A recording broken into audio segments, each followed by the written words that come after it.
Iran says yes, it's personal because of Safe and because of Alaa afterwards, because Alaa was very outspoken. Welcome to the Big Picture podcast. My name is Dania, Akkad. Today with us is Laila Soueif, the mother of the imprisoned Egyptian-British human rights activist Alaa Abd el-Fattah. Alaa was arrested in September 2019 and sentenced in December 2021 to 5 years in jail for spreading false news and harming Egypt's national interest for sharing a Facebook post about the death of a prison inmate. Alaa is an icon of the 2011 Egyptian uprising and protested against the military's consolidation of power. Last September, Alaa was due to complete his sentence, but authorities refused to count 2 years he spent in pre-trial detention and failed to release him. That same day, Soueif launched a hunger strike that has continued for nearly 250 days, during which time she has lost over 40% of her body weight. In February, she was hospitalized with doctors saying she was at high risk of sudden death. In March, she moved to a partial hunger strike following a call between British Prime Minister Keir Starmer and Egyptian President Abdel Fattah el-Sisi. But she resumed her full hunger strike in mid-May, saying that nothing had changed in Alaa's case. We spoke last week, a day before she was hospitalized once again.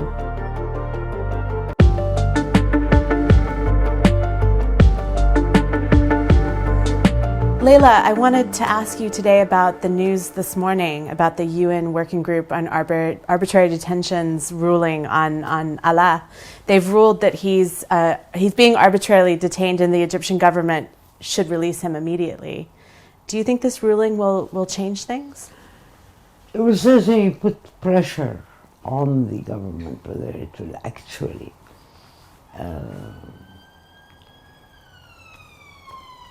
result in his release is another question. It will certainly put pressure on them, and because one of their arguments is always no, he hasn't finished his sentence, and he did a criminal offense. And you can't release him just because he's binational or because his mother is making a fuss. So this will at least make this argument completely invalid. So it gives one more leg for your argument to stand. Yeah. And most people in Egypt are not very sympathetic to my cause, but there's still, this core pro-government people who do smear campaigns and so on. So this will cut out one of their. It's something that kind of, maybe it shouldn't have surprised me, but the Egyptian government was quite strident in its response to the UN Working Group on Arbitrary Detention, and more broadly, they've been so resistant to let Alaa go. I know you've said that it's not going to happen unless Sisi gives the green light. I also read somewhere that when your husband Ahmed Safe al-Islam was in prison, that Sisi was maybe on a tour or something of the prison, and could you tell us a bit about that? Yeah, well, that was during the 2011 uprising. Mm-hmm. And it was right in the middle of the time when we were in the square, sitting and everything. And the police and the military went into the Hosni Mubarak Law Center, which was run by my husband, which was really important in giving support to people in the square and so on. And they arrested everyone that was there.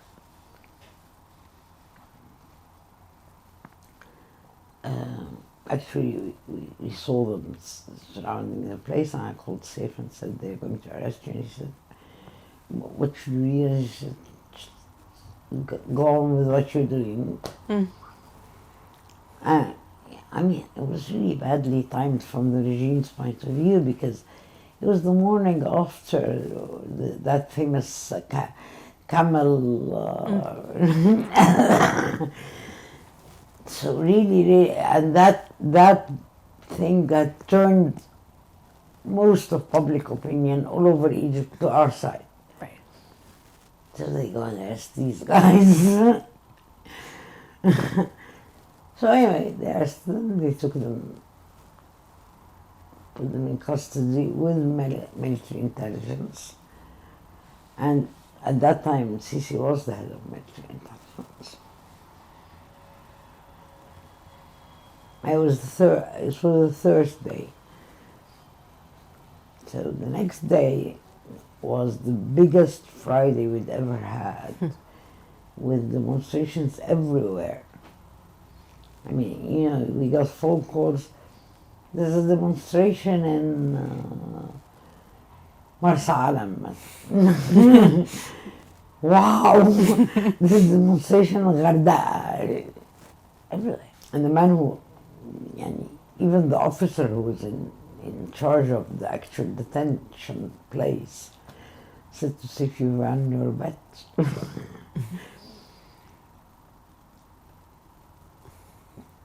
That night, he said to see if you've actually won your bet. By the next day, by Saturday, Shafi, who was then the Prime Minister, was, calling everyone saying, what the hell should I do to get this over, ba? And everyone told him, the first thing you do is release these guys. That's absolutely the first thing. El-Ghanim was disappeared. They said, you bring out El-Ghanim and you release this guy. And there was this funny episode where, a friend called me and said, what's El-Ghanim's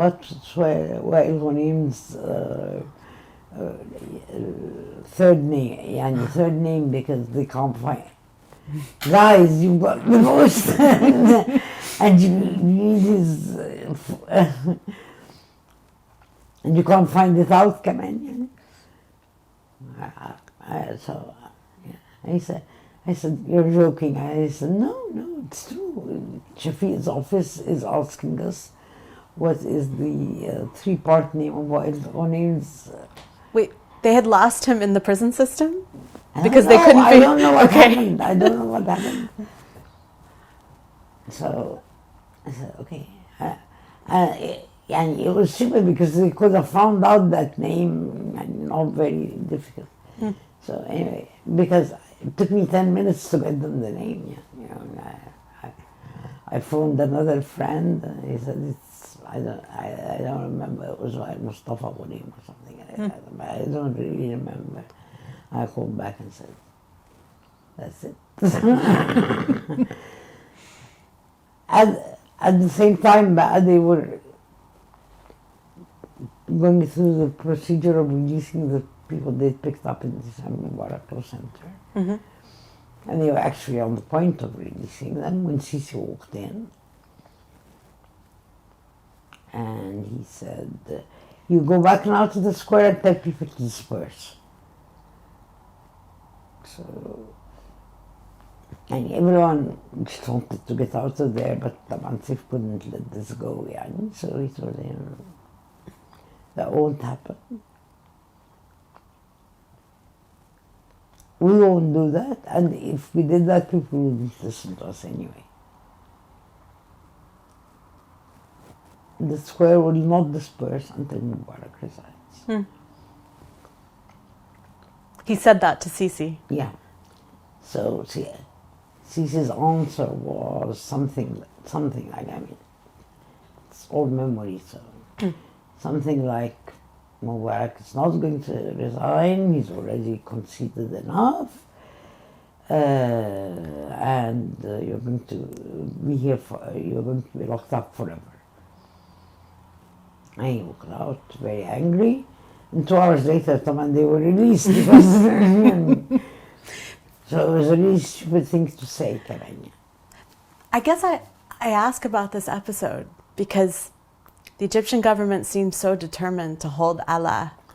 Do you think it's a personal thing for Sisi somehow? I don't know. I've stopped second guessing these guys, but everyone says yes, it's personal because of Safe and because of Alaa afterwards. Because Alaa was very outspoken, and in the fashion of people who were his age at that time, he'd use profane language, and he did that about Sisi. Right. So we're here at nearly 250 days of you on hunger strike. And I know after you were hospitalized in February that you started to take these drinks. With 300 calories. Yeah, the 300-calorie drink. But then about a week ago you stopped. Yeah. Why? Can you explain? Why did I stop? Why did I accept to take? Why did you stop taking the... Because I realized that as soon as I had taken... And when I took these 300 calories, it was to give them a chance to push.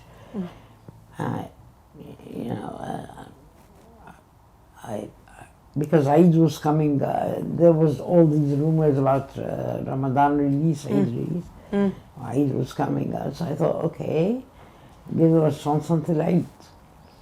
So I thought it was going to be 4 weeks until Eid. Then it didn't happen, but the British kept insisting that they were negotiating, they were pushing, and so on.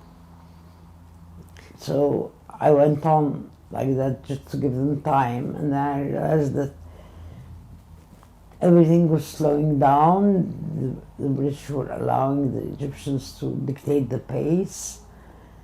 I was getting these, briefings where they were telling me that we met, and we meet in 2 weeks' time, guys, 2 weeks' time, yeah. So I decided, no, okay, this is never going to end, and the Egyptians will keep stalling.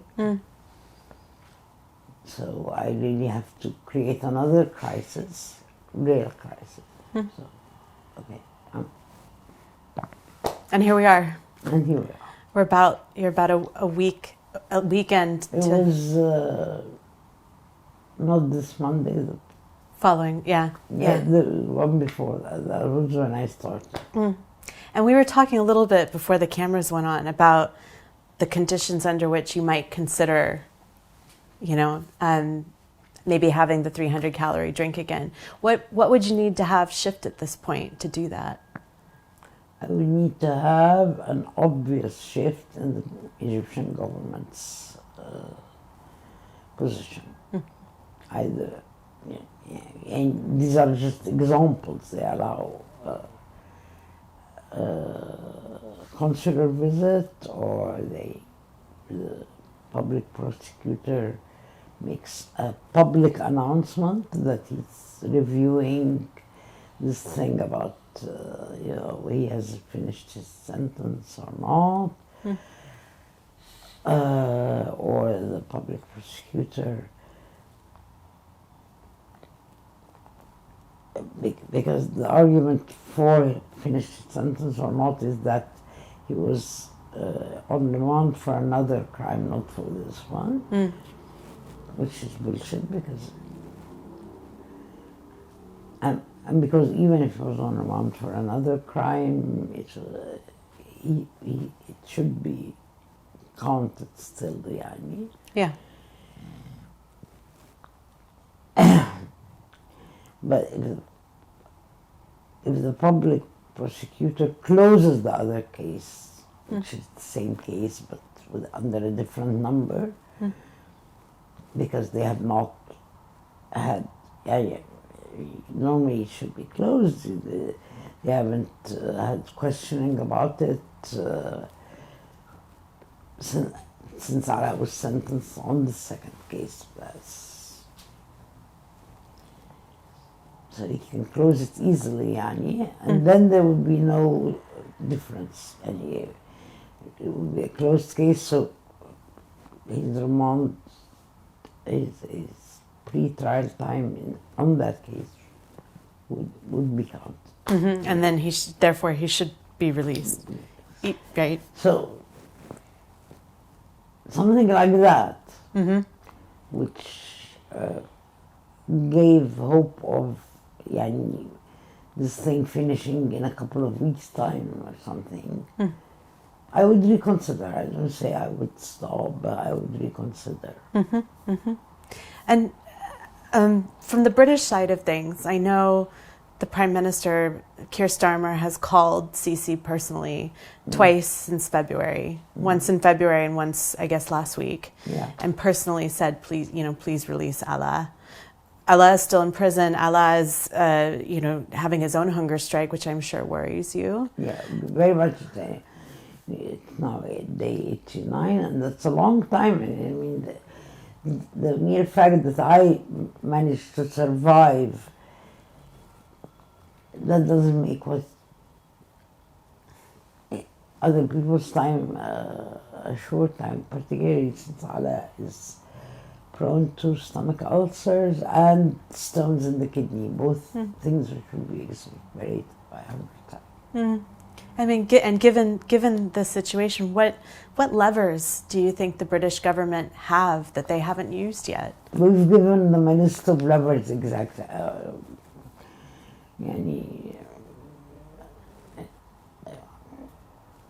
They could, first thing they could do, because we get a lot of British tourists, they could change the travel advice.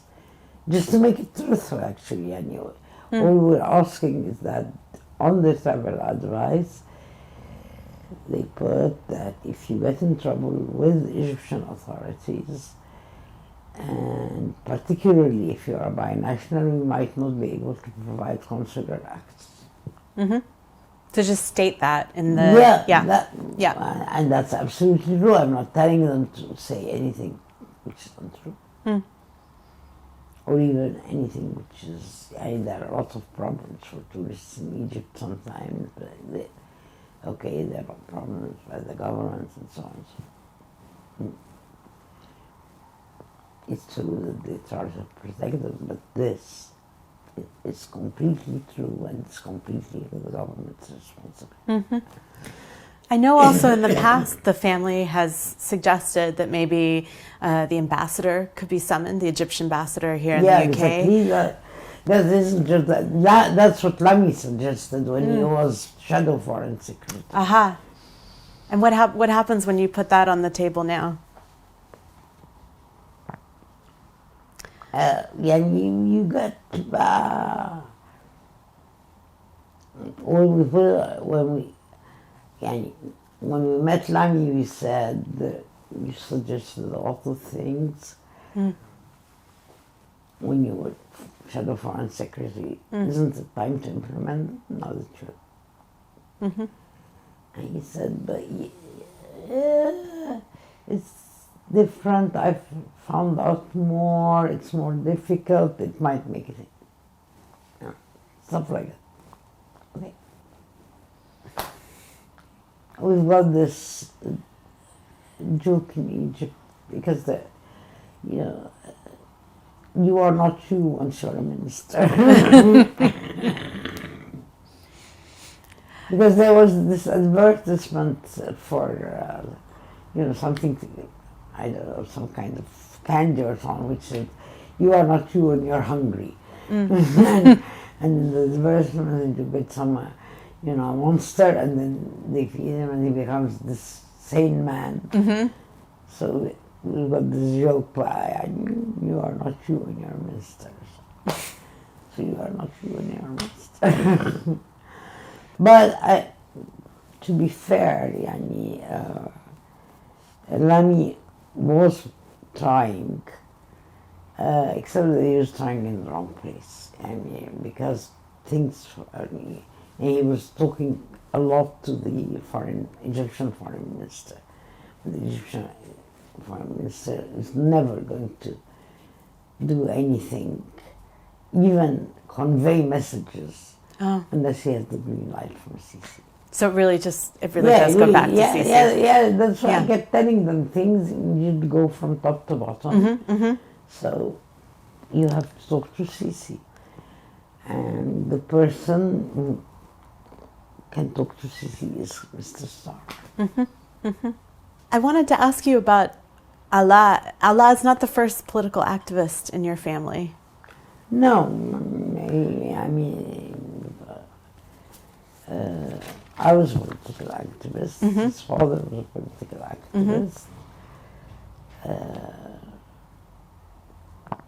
My father in his youth was quite a political activist, but his friends were, and he was arrested for a couple of months.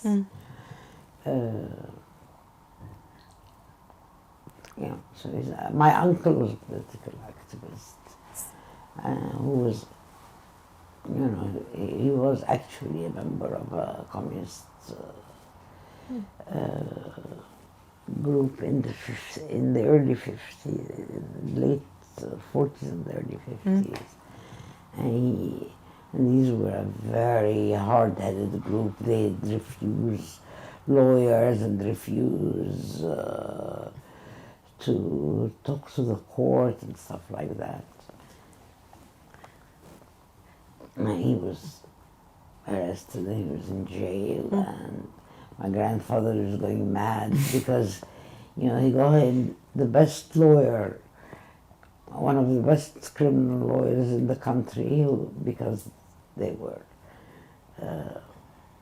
from the same village in the countryside. So he could get him this guy. And my uncle would refuse. Did you kind of know from a young age that you would also be an activist, or was this something you came to?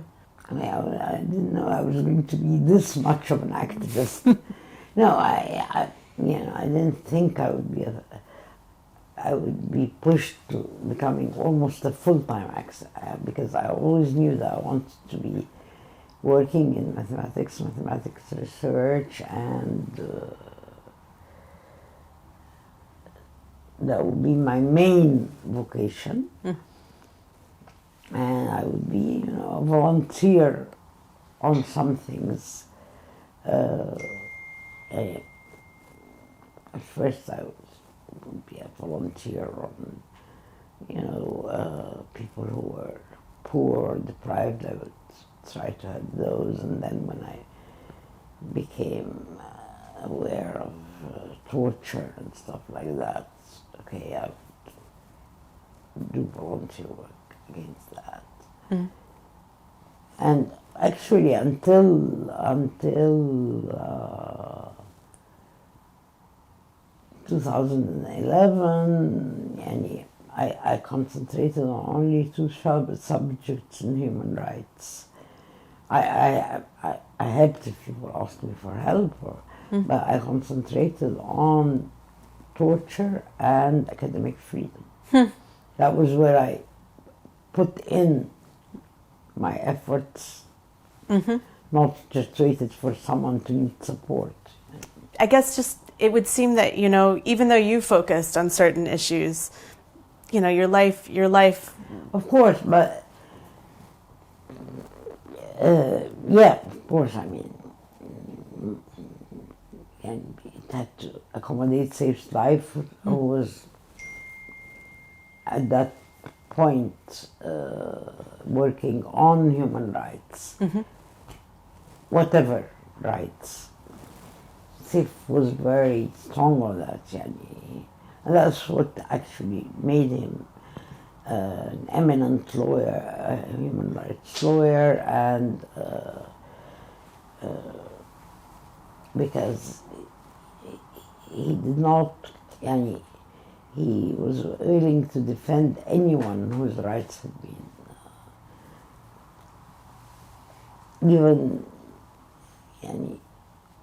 even things that were different from his thinking, like Islamists, even people who had been implicated and truly implicated in the terror attacks and so on. And even things which were very socially controversial, like homosexuals. He didn't concede anything on that. And of course, things like Palestine and colonial, he didn't concede anything on that. I mean, Scott Long wrote an article on Safe after he died. And he said, at that point, Safe had just defended a case of homosexuals,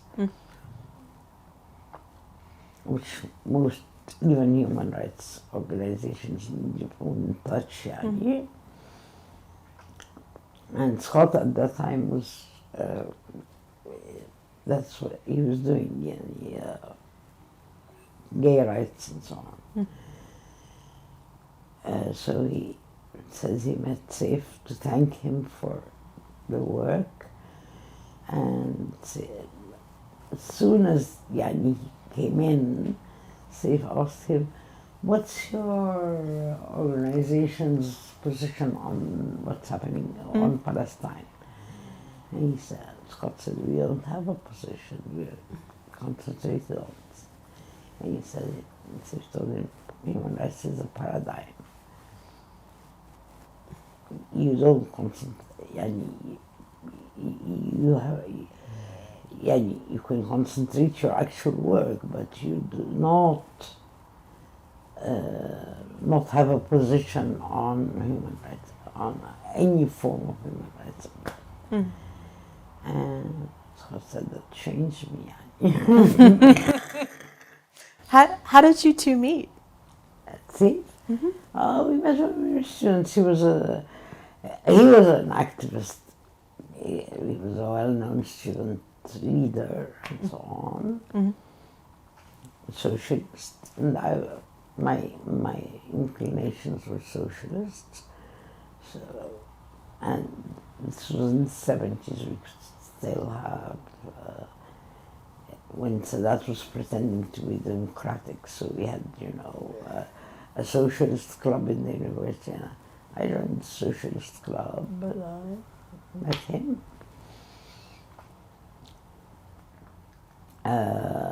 But we were not romantically involved at that time. We only became romantically involved in 78. And did you have a sense that your life would involve the two of you, fighting for different causes? Was that part of what you thought the future might hold for you two? We had, from the beginning, both of us had what you could call different career paths. And that was the deal, actually. And we discussed and we could ask advice of each other, but in the end, both of us did what we wanted to do and what we were doing, unless there were really practical reasons for, and the practical reasons would just mean one of us would suspend for a little while. We had Alaa مثلا. Safe almost didn't do anything for the first year except take care of Alaa. And eventually part of the deal became that my career was not to be interrupted because it was stable and it was kept. I was the stable breadwinner, so if you have a family, that can't be interrupted. It's done, And this was through being a professor of mathematics at Yeah, Cairo exactly. University? Exactly. Exactly. Yeah. So that's one of the, يعني طبعا like any husband and wife, clashing stuff, but not on that. And do you think you encouraged Alaa to be an activist, or did he come to that himself? We didn't. Yeah, and we tried not. I mean, we tried not to. In particular, we wanted him to find his own thing. But of course, we were being activists, and Alaa, يعني, was determined not to be a political activist because, as a rebellion against, teenager rebelling against his parents. It's a very natural phenomenon. But also, on the other hand, Alaa was before he became a complete political before he became completely involved in politics. He was an activist in other causes. I mean, he believed in free software. He was one of the people who set up Linux Egypt.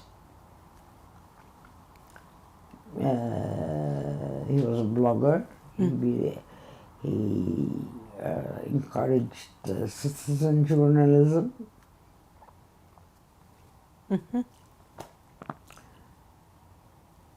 And then, of course, it doesn't stay like that. And actually, I know the day when he was.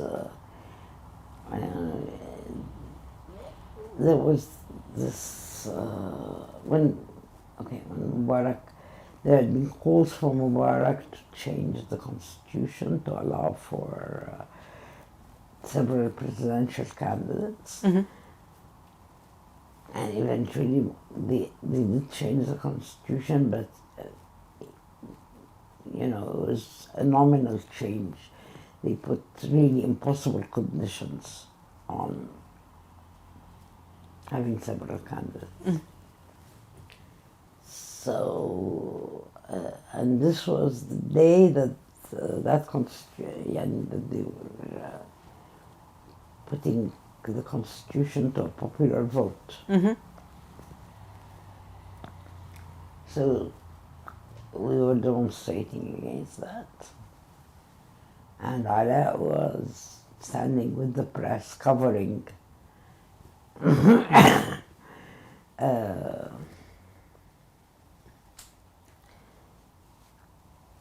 covering the demonstration. And that was the first time during the Mubarak regime that they let thugs, not police, loose on us. So they started to beat me up and drag me. So Alaa, of course, intervened. He had to. Yeah.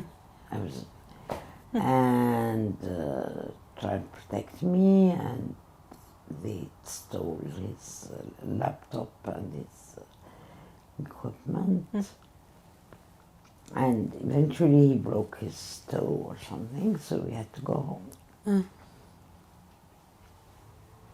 Well, and he was so upset, particularly by losing his laptop. And then we discovered that we'd escaped the bigger horror, because that was the day they stripped women in the street.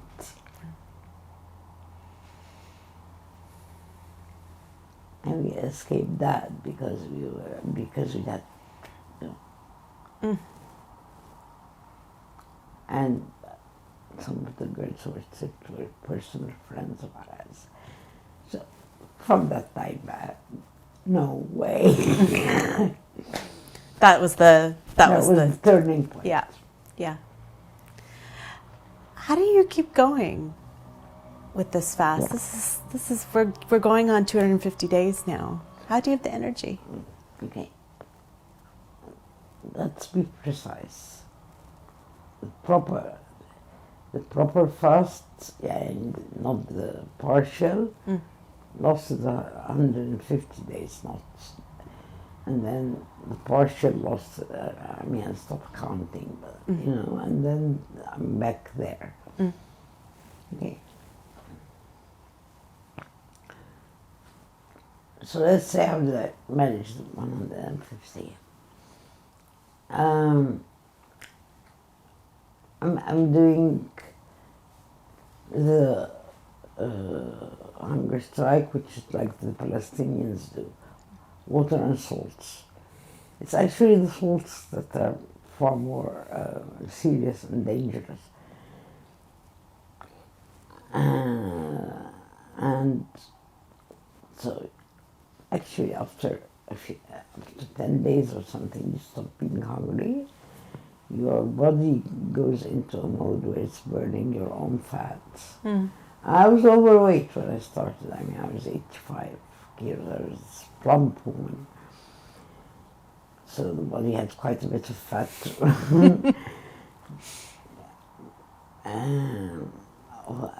But eventually, of course, your body starts burning muscle.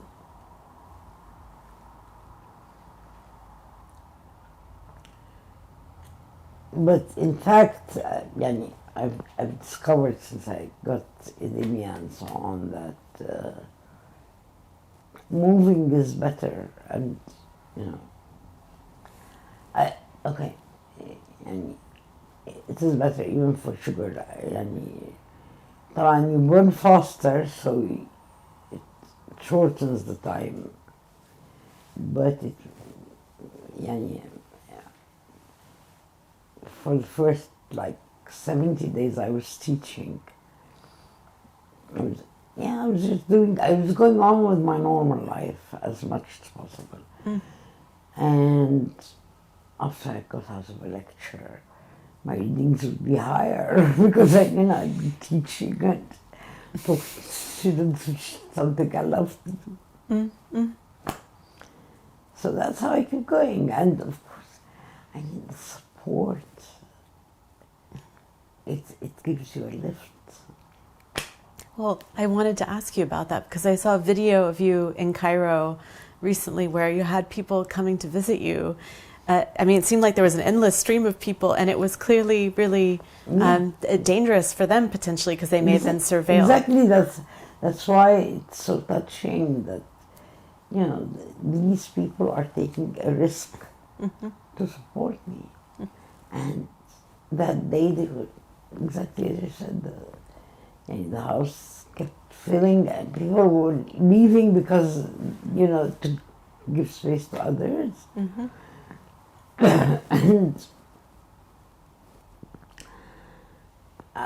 And I certainly lost track of the numbers. I was joking and saying that probably the only people who knew the numbers were the secret police who were hanging around. من خلالكم أبعت رسالة لعلاء ابني وأقول له عذرا يا ابني، عذرا لهذا الجيل، كنا نحلم ونطمح أن نورثكم مجتمع ديمقراطي يحافظ على كرامة الإنسان. للأسف ورثتك الزنازين اللي دخلتها.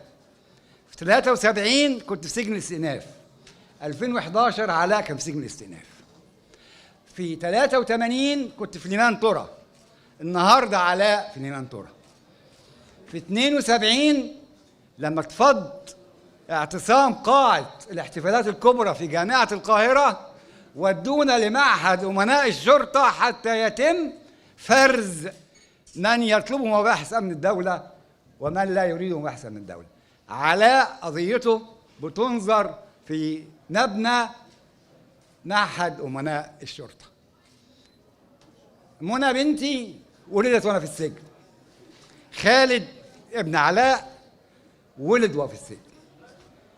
هل جيلكم هيورث أحفادي أبنائكم مجتمع أفضل من اللي احنا ورثناكم ليه؟ أرجو ذلك، أرجو أن تنجحوا فيما فشلنا فيه، وعذرا مرة أخرى لم نستطيع أن نحقق لكم ما كنا نطمح إليه. I wanted to ask you about a clip that I saw recently of Safe, your husband. I think shortly before he died, he was speaking at a conference, and he said something to the effect of, he was saying he was sorry to Allah because he wanted to give him a country that was free. He wanted to give him, you know, a country without prisons, and in fact, Allah had inherited these prisons, and of course, Saif and Allah had been in the same prison, held in the same prison. It was a really hard clip to watch, and I wonder how you felt when you saw it, and whether you hold similar sentiments now.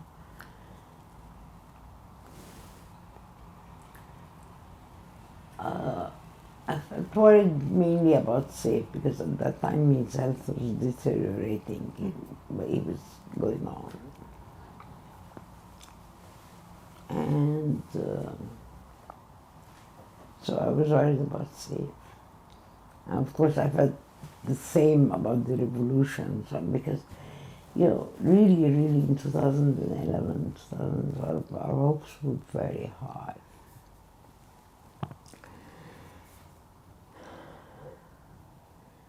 So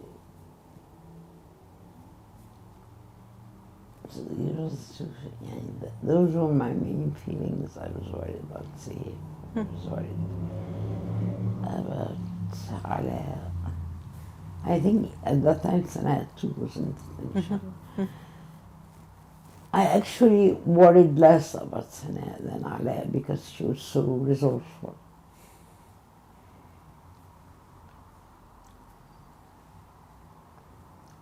And because I knew that she was resourceful enough to tell us if something really bad was happening.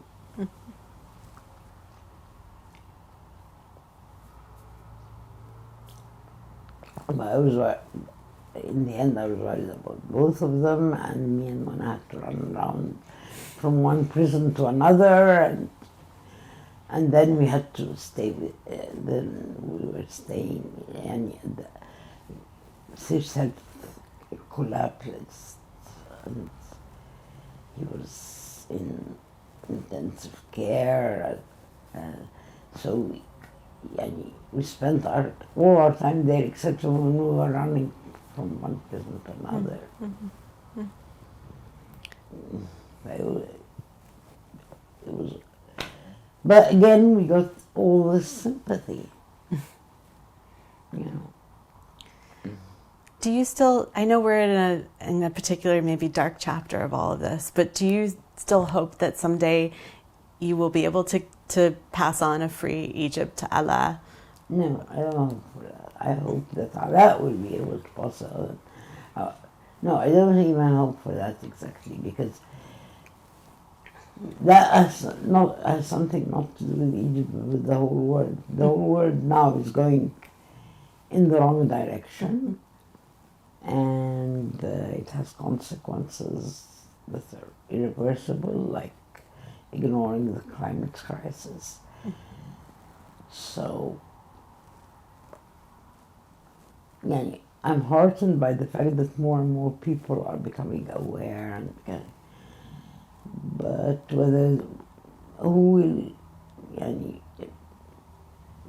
governments are becoming worse and worse and worse, and rich people are becoming worse and worse.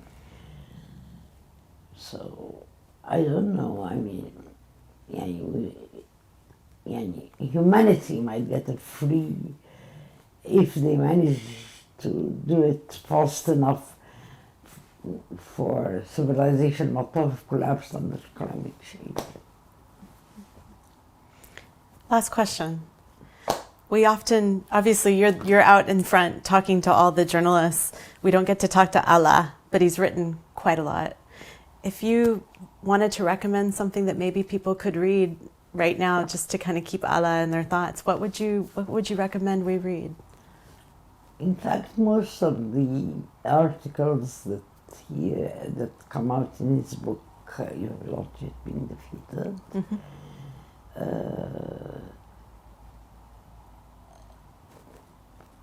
are very readable and very relevant. particularly the stuff he wrote in prison. But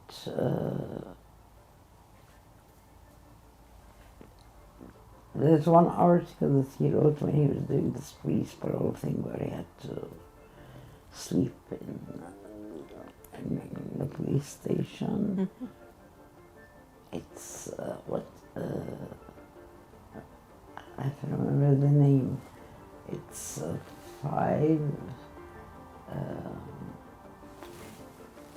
I'm sorry. There. Oh, well, I'll tell you the name in Arabic and you find out. Okay, okay. 5 استعارات تعافي.